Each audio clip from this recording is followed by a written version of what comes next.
नमस्कार, मी ऐश्वर्या दर्शन क्षीरसागर तुमचं I can training इन्स्टिट्यूटमध्ये खूप स्वागत करत आहे. तर तुम्ही माझ्याबरोबर शिकत आहात मंथन या प्रज्ञाशोध परीक्षेचा अभ्यासक्रम. तर आपण मराठी पाहिलं आहे, गणित पाहिलं आहे. आता आपण जरासं थोडं पुढे वळूया. आपण पाहत आहोत आता बुद्धिमत्ता चाचणी या विषयासंबंधित. तर बुद्धिमत्ता चाचणी म्हणजेच काय, तर याच्यामध्ये आपल्याला सरळ सरळ प्रश्न दिलेले असतात, फक्त थोडासा वेगळा विचार करायचा असतो. म्हणजेच काय, तर एकच प्रश्न जो की आपण नॉर्मली सोडवू शकतो, पण त्याच्यामध्ये थोडंसं वेगळं काहीतरी दिलेलं असतं, तेच आपल्याला शोधून काढायचं आहे आणि ते आपल्याला सोडवायचं आहे.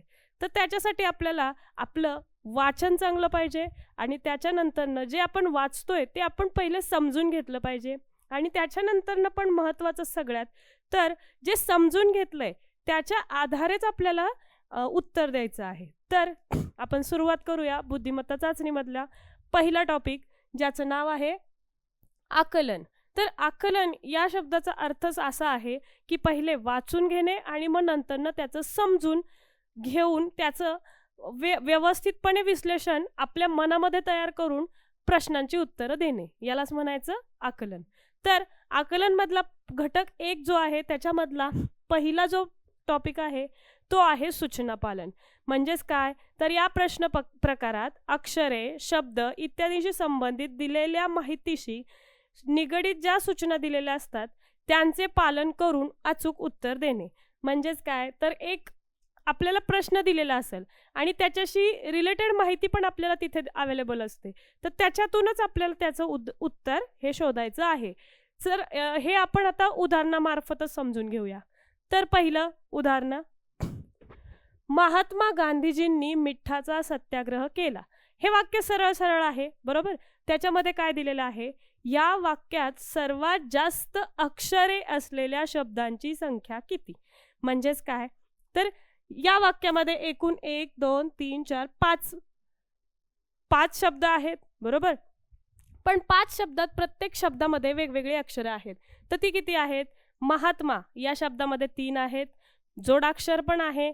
त्याच्यानंतरनं गांधीजींनी याच्यामध्ये 4, मिठाचा मध्ये 3, सत्याग्रहमध्ये 4 आणि केला मध्ये 2. तर आपल्याला काय विचारलं आहे की या वाक्यात सर्वात जास्त अक्षरे असलेल्या शब्दांची संख्या किती. मग सर्वात जास्त अक्षरे जी आहेत ती गांधीजींनी आणि सत्याग्रह या 2 शब्दामध्ये आहेत, जे की 4 आहे. त्याच्यामुळे आपण आपला पर्याय क्रमांक जो असणार आहे 2 शब्द हे आहे. याच्या पुढे जाऊन आपल्याला बुद्धिमत्ता चाचणीमध्ये, म्हणजे ज्यावेळेस आपण 4थी 5वी थोडीशी लेवल अप करून जाऊ, त्यावेळेसच आपल्याला जोडाक्षरांना सुद्धा काही 2.5 1.5 असे शब्द मोजावे लागतात. पण आत्ता सध्या आपल्याला नॉर्मली अक्षरं मोजायचे आहेत. त्याच्यामुळे गांधीजींनी आणि सत्याग्रह 1 2 3 4 1 2 3 4 या पद्धतीने मोजायचं आहे. तर याच्यामध्ये आपल्याला 2 शब्द असे मिळत आहेत. त्याच्यानंतर पुढे पाहूया दुसरा प्रश्न.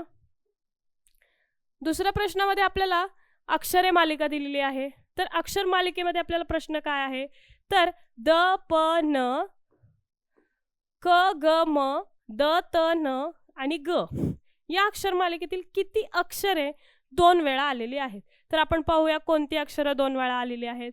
तर द इथे एक आहे आणि इथे एक आहे, म्हणजेच द 2 वेळा आलेला आहे. पुढे आहे प आलेला आहे का परत, तर नाही. न आलेला आहे, आलेला आहे. न 2 वेळा आलेला आहे. त्याच्यानंतर न क आलेला आहे का, नाही. ग आलेला आहे का, आहे. ग 2 वेळा आलेला आहे. म आलेला आहे, नाही. द झाला, त नाही. म्हणजेच आपल्याला या अक्षर मालिकेत 3 अक्षरे अशी आहेत, द न ग ही जी आहेत ही 2 वेळा आलेली आहेत. त्याच्यानंतर पुढे पाहूया. आता आपल्याकडे हे 3 प्रश्न आहेत. त्याच्यामध्ये वरचा जो प्रश्न आहे, रायगडाखाली एक छान छोटे गाव होते, या वाक्यात 2 अक्षरी शब्दांची संख्या किती. जसं आपण पहिला प्रश्न सोडवला तसाच हा प्रश्न आहे. त्याच्यामुळे हा प्रश्न तुम्ही होमवर्कसाठी करायचा आहे आणि त्याचं उत्तर मला कमेंट बॉक्समध्ये टाईप करून नक्की सांगा. त्याच्यानंतर आपण थोडंसं पुढे जाऊया. तर पुढचा प्रश्न आहे थोडासा वेगळा आहे. तर काय वेगळं आहे त्याच्यामध्ये, करमरकर या शब्दात क नंतर न लगेच र किती वेळा आलेला आहे. म्हणजेच काय, तर र तर 3 वेळा आलेला आहे, जो की आपण पाहू शकतो. पण कंडिशन अशी आहे की क नंतर लगेच, म्हणजेच काय, तर क नंतर न लगेच र असं किती वेळा झालेलं आहे याच्यात, तर हे 2 वेळा झालेलं आहे. पाहिलं तुम्ही, प्रश्न खूप सोपा असतो, फक्त आपल्याला प्रश्न आधी समजून घ्यायचा आहे आणि नंतर ना त्याचं उत्तर शोधायचं आहे. 5वा प्रश्न जो आहे तो आपण पाहतोय. अमरापूरकर या आडनावातील क या अक्षराच्या डावीकडील चौथे अक्षर. आता जे आपण आपला जो बोर्ड आहे त्याच्यामध्ये उजवी बाजू जी आहे ती ही असणार आहे आणि डावी बाजू जी आहे ती ही असणार आहे.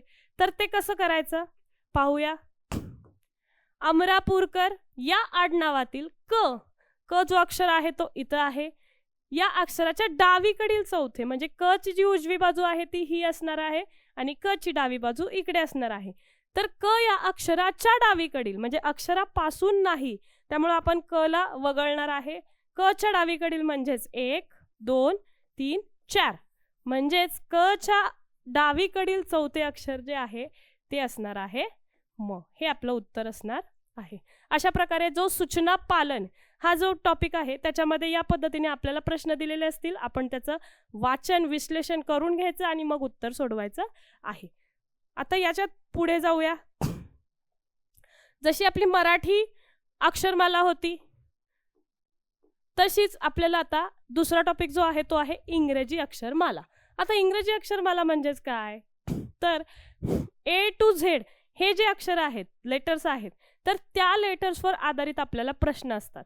म्हणजेच काय, तर यामध्ये मालिकेतील अक्षरांची मोजदाद करणे, अक्षरांचा मालिकेतील डावीकडील किंवा उजवीकडील क्रमांक मोजणे, असे विविध प्रकारचे प्रश्न असतात. म्हणजे जसं मराठीत होते डावीकडील चौथे किंवा क नंतर लगेच र कसं आला, त्या प्रमाणेच फक्त इथे फरक एवढाच आहे की ही इंग्रजी अक्षरमाला असते. पाहूया इंग्रजी अक्षरमाला. या प्रश्न प्रकारामध्ये सर्वात पहिल्यांदा आपल्याला जे काम करायचं आहे ते हे असणार आहे की आपली जी इंग्रजी अक्षरमाला आहे A to Z ती जी आहे ती क्रमाने लिहायची आहे.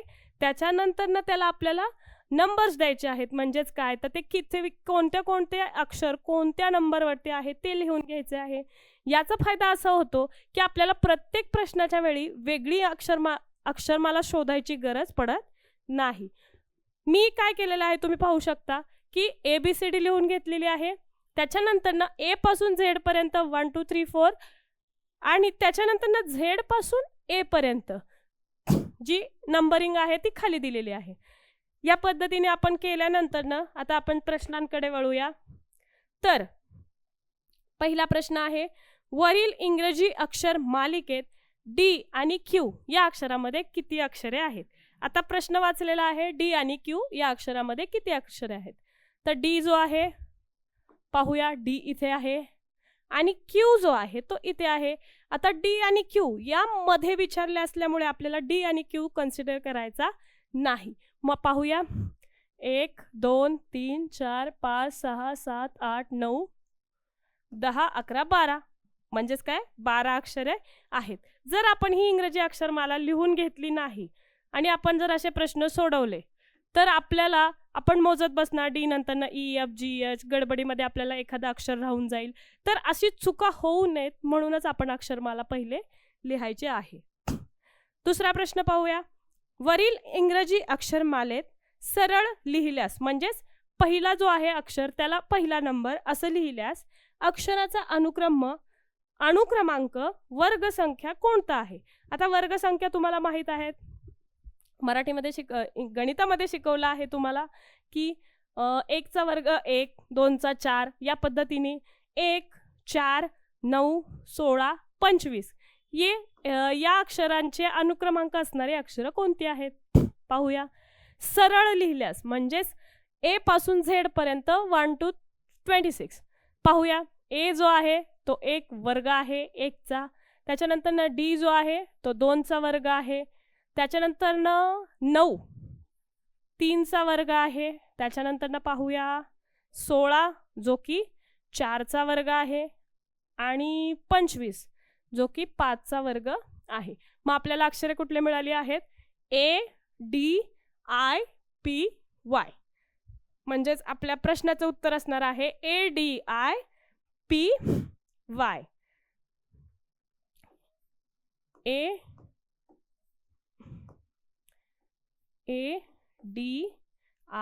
ADIPY. हे जे अक्षर आहेत त्याचा अनुक्रमांक ही वर्गसंख्या असणार आहे. पाहूयात पुढचा प्रश्न. वरील इंग्रजी मालिकेत कोणत्या अक्षराच्या उजवीकडील अक्षर तिसरे टी आहे? म्हणजेच काय, इंग्रजी अक्षर मालिकेतील कोणत्या अक्षराच्या उजवीकडील तिसरे अक्षर, म्हणजेच उजवीकडे म्हणजेच या बाजूला जायचं आहे. टी जिथे असणार आहे त्याच्या म्हणजे टी हा तिसरा अक्षर असणार आहे उजवीकडचं. म्हणजेच काय, तर डावीकडे आपल्याला टीच्या मागे 3 घरं यायचे आणि पाहायचे कोणतं अक्षर असणार आहे. पाहूया. टी कुठे आहे? इथे आहे. तर टी हे तिसरं असणार आहे उजवीकडून. म्हणजेच 1 2 3 टी तिसरा पाहिजे. म्हणजेच क्यू नंतर न लगेचच RST. म्हणजेच आपलं अक्षर उत्तर जे आहे ते असणार आहे क्यू. पाहूया पुढचा प्रश्न.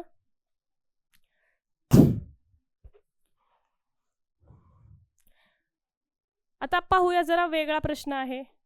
वरील इंग्रजी अक्षर मालिकेत डॉग हे नाव तयार होण्यासाठी डावीकडून कोणत्या क्रमांकाचे अक्षरे घ्यावे लागतील? डावीकडून याचा अर्थ आहे या पद्धतीने. म्हणजेच ए जो असणार आहे तो एकच असणार आहे. जर आपल्याला उजवीकडून विचारलं असतं तर पहिलं अक्षर जे आहे ते झेड येणार आहे. मला ते अक्षर एका ओळीमध्ये पुरली नसल्यामुळं मी ते एकाखाली एक लिहिणार आहे, पण तुम्ही जी आहे ती सरळ लिहू शकता आणि त्याच्यानंतरच आपण त्याचं डावं उजवं जे आहे ते ठरवणार आहे. आपल्याला डॉग हा शब्द बनवायचा आहे आणि डावीकडून पाहूया.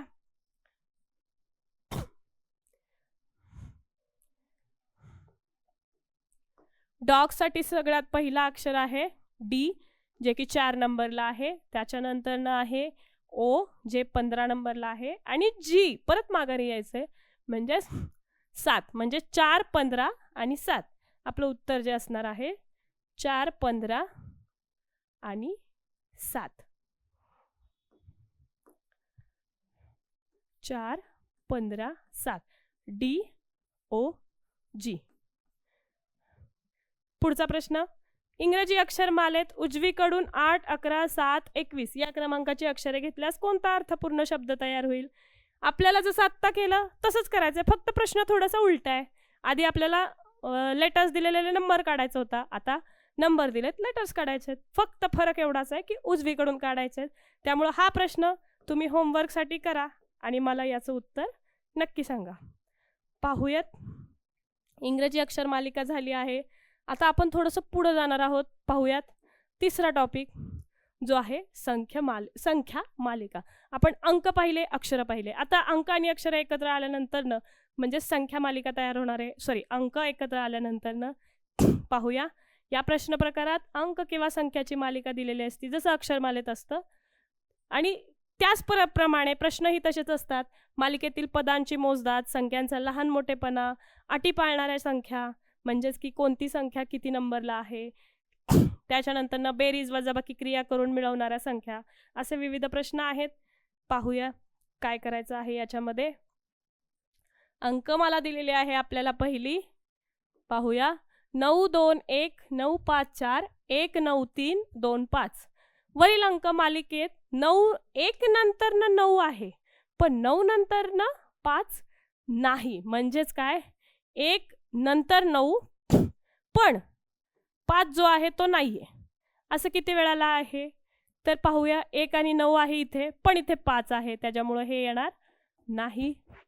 1 आणि 9 आहे, 9 नंतर न लगेच 5 नाहीये, म्हणजेच हे येणार आहे. म्हणजेच आपल्याला उत्तर जे आहे ते असणार आहे. एक वेळा असं झालेलं आहे की 1 नंतर न 9 आहे पण 9 नंतर न लगेच 5 नाही.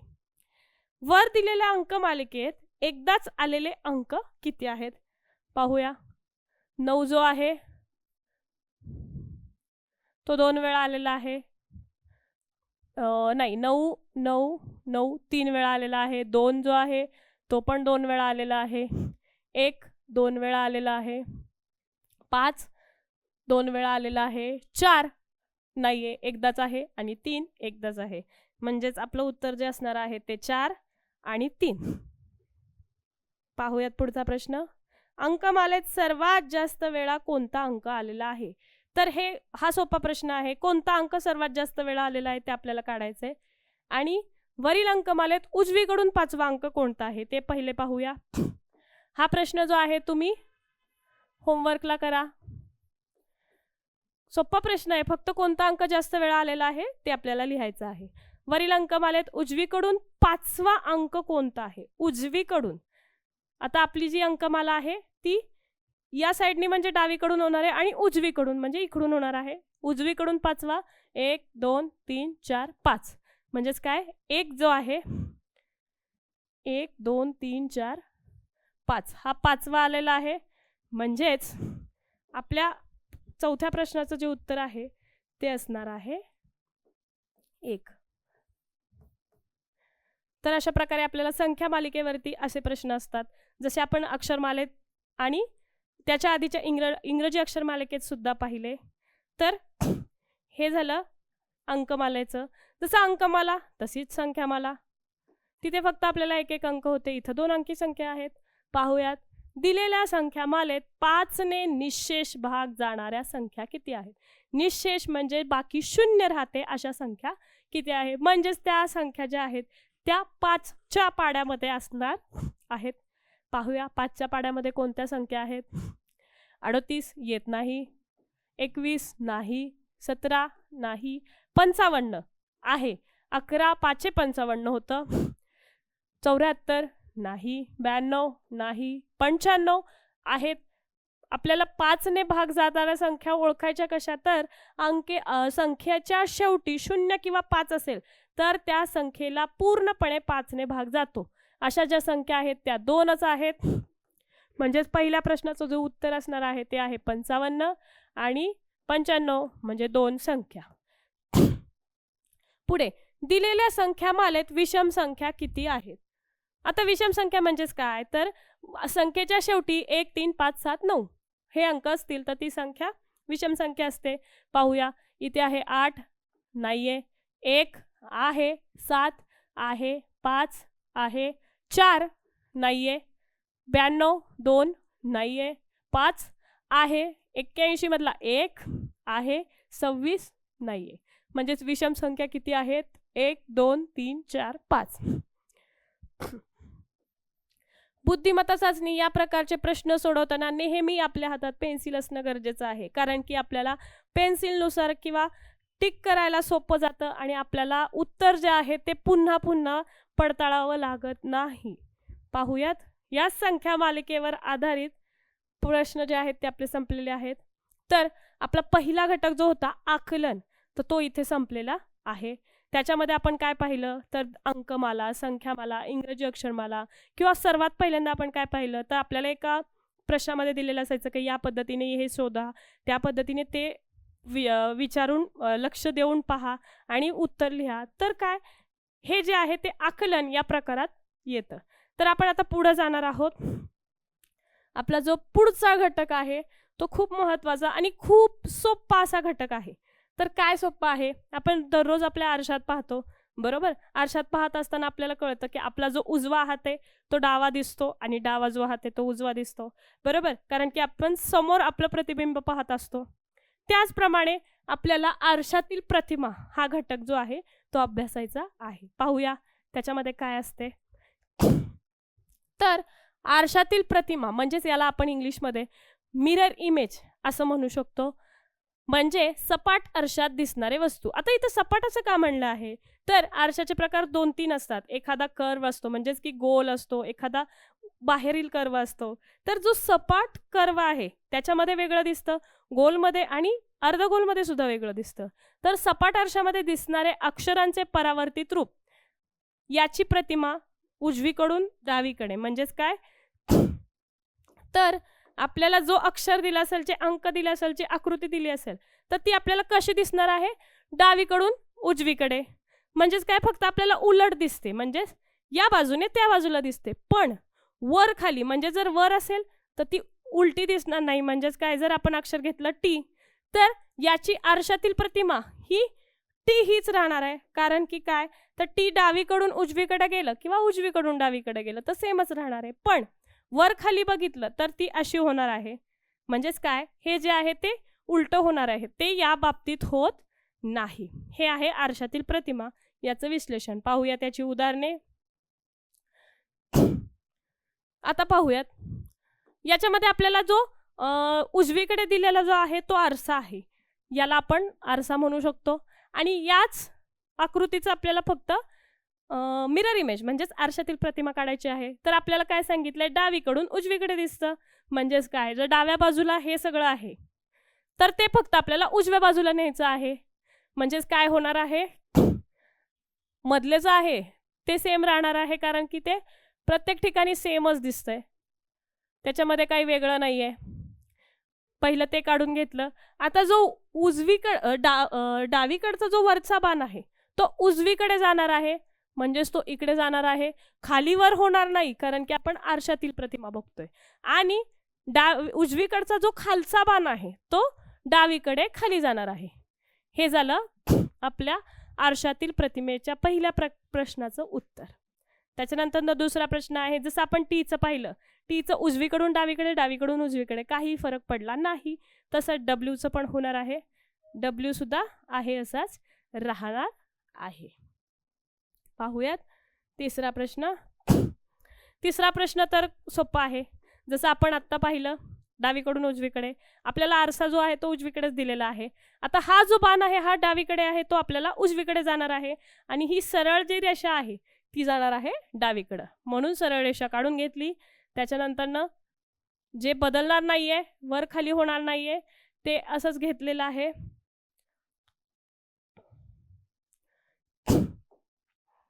पाहूयात.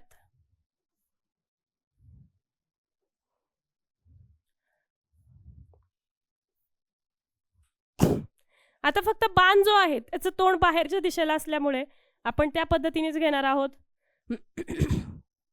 हे झालं आपल्या तिसऱ्या प्रश्नाचे उत्तर. हा पर्याय जो आहे, जो क्रमांक असेल उत्तरांमध्ये तो आपल्याला सिलेक्ट करायचा आहे. तर हे झालं आपलं आरशातील प्रतिमा. जसं आपण आरशातील प्रतिमा पाहिलं तसंच पुढचा प्रश्न आहे जलप्रतिबिंब. हा घटक तिसरा आहे.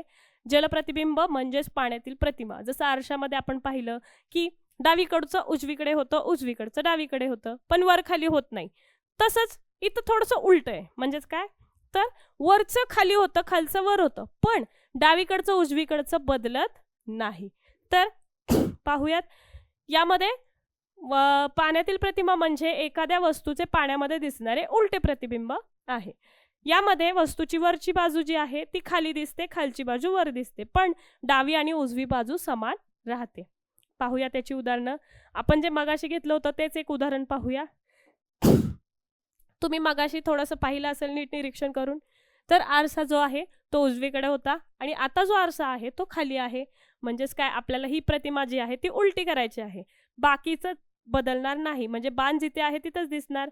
म्हणजेच काय दिसणार तर बाण आत्ता आपल्याला कुठे दिसत होता, डावीकडच्या खालच्या बाजूला. तो उलटा केल्यानंतर ना तोच डावीकडेच राहणार आहे, फक्त वरचा खाली खालचा वर होणार आहे. म्हणजेच काय होणार आहे पाहूया.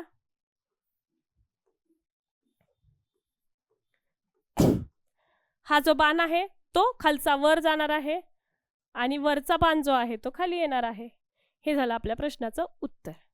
दुसरा प्रश्न आहे. दुसरा प्रश्न खूप सोपा आहे.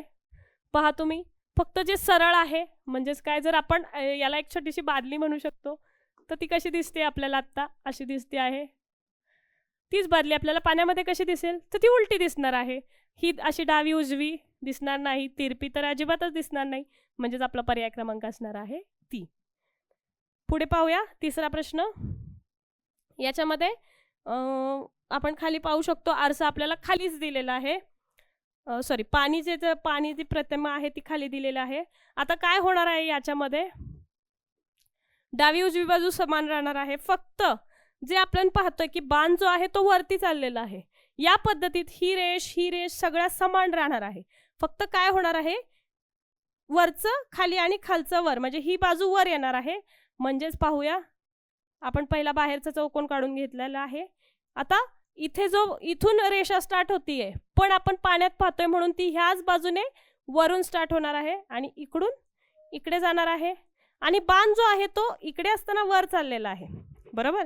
आणि तो उजव्या बाजूला आहे, म्हणजे ज्यावेळेस आपण खाली करत आहे तो या बाजूला दिसणार आहे.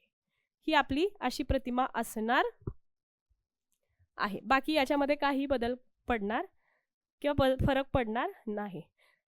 तर आज आपण पाहिलं आकलन या विषयावरती प्रश्न, त्याच्यानंतर संख्यामाला, इंग्रजी अक्षरमाला, त्याच्यानंतर आपण पाहिलं आरशातील प्रतिमा आणि पाण्यातील प्रतिमा. तर आपली बुद्धिमत्ता असण्याची हे छोटे छोटे प्रश्न जे आहेत ते आपण पाहिलेले आहेत. याच्यामध्ये तुम्हाला मी होमवर्कसाठी काही एक्झाम्पल दिलेले आहेत. तर माझ्या अशी अपेक्षा आहे की तुम्हाला हे नक्की समजलं असेल आणि जी तुम्हाला होमवर्कला प्रश्न दिलेले आहेत त्याची उत्तरं तुम्ही कमेंट बॉक्समध्ये नक्की सांगा. व्हिडिओ आवडल्यास आयकॅनच्या पेजला लाईक, शेअर आणि सबस्क्राईब करा. थँक्यू.